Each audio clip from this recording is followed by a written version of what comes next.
Welcome to life interesting. आज हम देखेंगे इंटरेस्टिंग वर्ड्स। और यहाँ पर हम देखते हैं कि कभी कभी होता है इंग्लिश में बहुत कठिन वर्ड्स आ जाते हैं। कभी कभी जैसे हमें समझ ही नहीं आता उसका मतलब क्या होता है, तो उसे उसे हमें तोड़ना ज़रूरी है।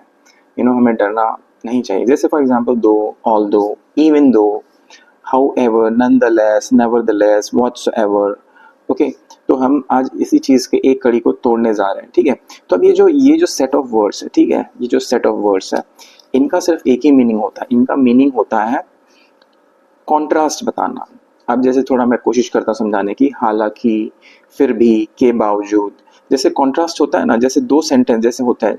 जैसे कहते हैं ना हम, मैं बहुत थक गया था, फिर भी मैं 4 किलोमीटर और दौड़ा।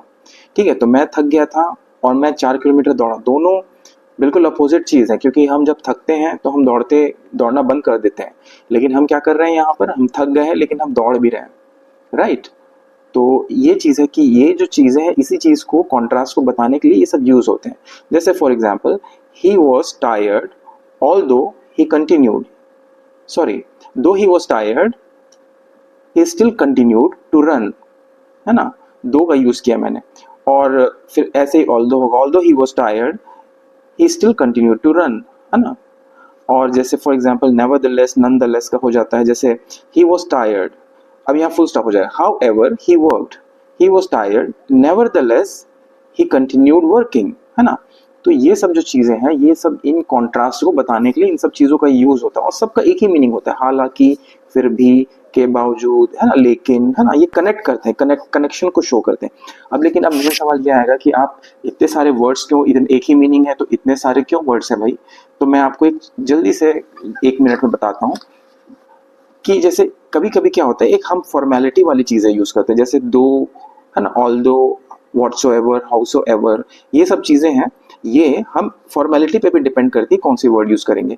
इंटेंसिटी, जैसे even though is a very high intensity, मतलब के बावजूद, मतलब मैं थक गया था, इसके बावजूद मैं दौड़ा। even though I was very tired, still I ran for 4 kilometre more। तो ये चीज है, ये और इंटेंसिटी को बताती है ना।